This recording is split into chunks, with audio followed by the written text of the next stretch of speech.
Hello everyone. तो आज के हमारे वीडियो का टॉपिक है शब्दावली। शब्दावली का अर्थ है कि हम किन्हीं तीन टॉपिक को लेंगे या तीन शब्दों को लेंगे, उसके बारे में हम डिस्क्राइब से उस पर बात करेंगे। तो हमारा जैसे हम आज बात करेंगे आचार संहिता की। आचार संहिता क्या होती है, इसे कौन जारी करता है और सबसे पहले कहाँ जारी की गई थी। दूसरा हमारा शब्द है मार्शल लॉ। मार्शल लॉ के बारे में हम बात करेंगे कि मार्शल लॉ की लगने की स्थिति कब आती है और सबसे पहले कहाँ किया गया था। और तीसरा है हमारा वर्ड फ्रेंचाइजी। फ्रेंचाइजी भी अभी हाल ही में बहुत चल रहा है, तो इसके बारे में भी हम डिटेल से बात करेंगे। तो आइए हम इस वीडियो की शुरुआत करते हैं। तो हमारा पहला वर्ड है आचार संहिता। तो आचार संहिता भारत निर्वाचन आयोग द्वारा जारी की जाती है। तो निर्वाचन आयोग द्वारा आचार संहिता चुनाव के दौरान प्रत्याशियों या उम्मीदवारों के लिए या राजनीतिक दलों के लिए एक नियमावली होती है, जिसका पालन चुनाव के दौरान करना आवश्यक होता है।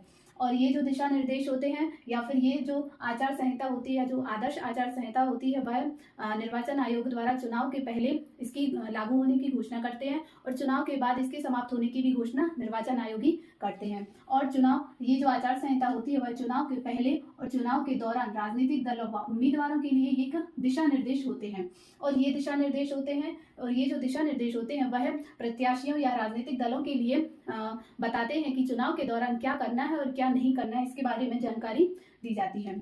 और ये जो आचार संहिता होती है वह चुनाव की तारीख की घोषणा होते हुए ये लागू हो जाती है और जैसे ही नतीजे आते हैं उसके बाद ये समाप्त हो जाती है। और एक खास बात ये है और एक दिलचस्प बात ये है कि ये जो आदर्श आचार संहिता है या जो आचार संहिता है वह किसी कानून के तहत नहीं बनाई गई है, बल्कि यह जो सभी राजनीतिक दल हैं उनकी सहमति के द्वारा बनाई गई है।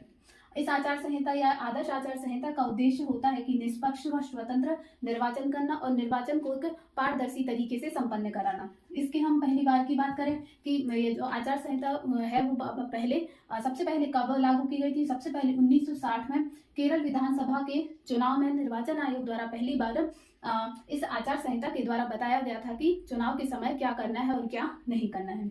और और जो आदर्श आचार संहिता होती है, जो चुनाव संहिता लागू होते ही सरकार एवं प्रशासन पर कई प्रकार के अंकुश लग जाते हैं। जैसे हम इन दिशा निर्देशों की बात करें या हम इन नियमों की बात करें कि इनमें क्या क्या नियम शामिल होते हैं। तो पहला होता है कि जो मंत्री होते हैं या जो मंत्रियां होते हैं, मंत्री व सरकारी कर्मचारी चुनाव प्रचार की अनुमति नहीं होती है। इसका मतलब हुआ कि जो भी मंत्री होते हैं या जो सरकारी पदों पर तैनात जो व्यक्ति होते हैं, जो लोग होते हैं, उन्हें चुनाव प्रचार करने की अनुमति नहीं होती है। दूसरा होता है कि जो सरकारी पैसा होता है उसका इस्तेमाल विज्ञापन के लिए नहीं किया जा सकता। मतलब जो गवर्नमेंट का फंड होता है या जो सरकारी पैसा होता है उसका इस्तेमाल जो राजनीतिक दल है या जो उम्मीदवार है वो विज्ञापन के लिए नहीं कर सकते, वो किसी प्रचार के लिए उसका उपयोग नहीं कर सकते। तीसरा होता है कि किसी व्यक्ति की प्राइवेट लाइफ का जिक्र नहीं किया जा सकता।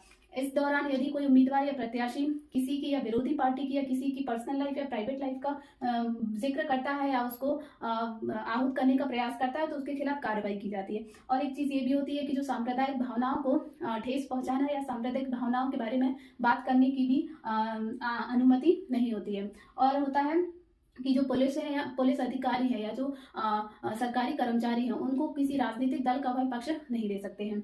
एक होता है कि जो जुलूस होती है, जो रैली होती है, उनको निकालने के लिए किसी भी राजनीतिक दल को चुनाव आयोग की अनुमति लेनी होती है हर बार। तो ये था एक आचार संहिता के बारे में जो चुनाव के दौरान लागू होती है। चुनाव के दौरान ये दिशा निर्देश जारी किए जाते हैं। नेक्स्ट हमारा वर्ड है मार्शल लॉ। मार्शल लॉ क्या होता है? मार्शल लॉ वर्ड हमने अक्सर सुना होगा, सभी देशों में ये होता है। तो मार्शल लॉ होता है कि जब देश में नागरिक अशांति या युद्ध स्थिति जैसी कोई आपातकालीन स्थिति होती है, तब उस समय उस देश में नागरिक सरकार द्वारा निर्णय लेना कठिन हो जाता है। तब जो सभी निर्णय होते हैं वो सेना के द्वारा लिए जाते हैं। तब जो सभी निर्णय होते हैं वो सेना के पास चले जाते हैं। यानी कि उस देश में जो सभी निर्णय होंगे या जो सभी इंपॉर्टेंट जो डिसीजन होंगे वो सेना द्वारा लिए जाएंगे या किसी स्थान से संबंधित सभी निर्णय सेना द्वारा टेक ओवर कर लिए जाते हैं। तो उस समय ये मार्शल लॉ लागू होता है।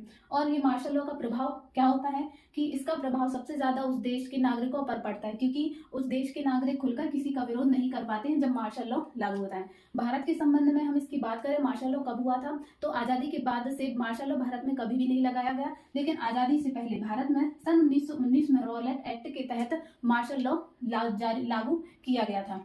मतलब 1919 में पहली बार लगाया था। रॉलेट एक्ट जब आया था उसके खिलाफ मार्शल लॉ लगाया था और उसके बाद भी हमें भारत में कई गतिविधियां देखने को मिली थी। तो ये था मार्शल लॉ। और अभी हाल ही में पाकिस्तान में ऐसी कंडीशन बन रही है क्योंकि जो पाकिस्तान के पूर्व प्रधानमंत्री इमरान खान को गिरफ्तार कर लिया है, तो देश में पाकिस्तान में कई प्रकार की हिंसा घटना देखने को हमें मिल रही है। तो पाकिस्तान में मार्शल लॉ लगाया जा सकता है, इसलिए ये वर्ड अभी हाल ही में चल रहा है, मार्शल लॉ। नेक्स्ट हमारा वर्ड है फ्रेंचाइजी। फ्रेंचाइजी का क्या अर्थ होता है कि फ्रेंचाइजी का अर्थ होता है कि किसी बड़ी कंपनी या ब्रांड का नाम और ट्रेडमार्क का इस्तेमाल करके उस कंपनी के प्रोडक्ट और सर्विस को बेचने का एक लीगल अधिकार प्राप्त करना फ्रेंचाइजी कहलाता है।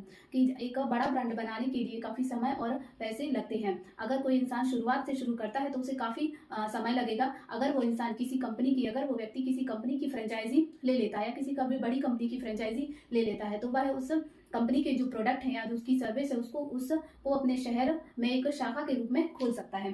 जैसे हम इसके एग्जांपल्स के देखें तो पहला एग्जांपल आता है अमूल का। अमूल भारत की एक प्रसिद्ध डेयरी कंपनी है और इसकी शुरुआत सन 1946 में त्रिभुवन दास और वर्गीस कुरियन ने गुजरात में की थी। और जो ये अमूल है इसका फुल फॉर्म होता है आनंद मलिक यूनियन लिमिटेड। तो अमूल के जो स्टोर होते हैं या जो अमूल की शॉप होती है वो लगभग हर सभी शहर में होती हैं, क्योंकि अमूल एक बड़ा ब्रांड है और अमूल के प्रोडक्ट काफ़ी फेमस है। जैसे दूध, दही, पनीर, बटर इत्यादि अमूल के प्रोडक्ट हैं। तो ये एक बड़ा नाम है भारत में, तो इसकी फ्रेंचाइजी भी बेची जाती है। नेक्स्ट हम बात करें डोमिनोज की। तो डोमिनोज के भी जो आउटलेट होते हैं वो काफ़ी शहर में या काफ़ी बड़े शहरों में देखने को मिलते हैं। तो डोमिनोज भी एक फ्रेंचाइजी के रूप में अपने प्रोडक्ट या सर्विस को बेचने का एक लीगल अधिकार व्यक्तियों को देता है। तो डोमिनोज के भी आउटलेट हमें देखने को मिल जाते हैं। तीसरा एग्जाम्पल देखते हैं हम मैकडोनाल्ड। मैकडोनाल्ड भी इसी पर आधारित है फ्रेंचाइजी की, इसलिए इसके हर शहर में आउटलेट होते हैं, हर शहर में इसके शॉप्स होती हैं। और हम अभी बात कर रहे हैं जैसे ट्रेंड्स हो गया, ट्रेंड्स की भी फ्रेंचाइजी दी जाती है। और ट्रेंड्स जो मॉल होते हैं, जो विशाल मॉल होता है, पेंटालूज हो गया, ये सब मॉल्स हमें शहरों में देखने को मिल जाते हैं। तो ये जो फ्रेंचाइजी की कोई व्यक्ति ले लेता है और उसकी शाखा अपने शहर में खोल लेता है। तो ये कुछ इंपॉर्टेंट वर्ड्स है, जैसे आचार संहिता हो गया, मार्शल लॉ और फ्रेंचाइजी। ये कुछ इंपॉर्टेंट वर्ड्स है जिसके बारे में हमने डिस्क्रिप्शन से बात की। आई होप आपको पसंद आए होंगे। Thank you.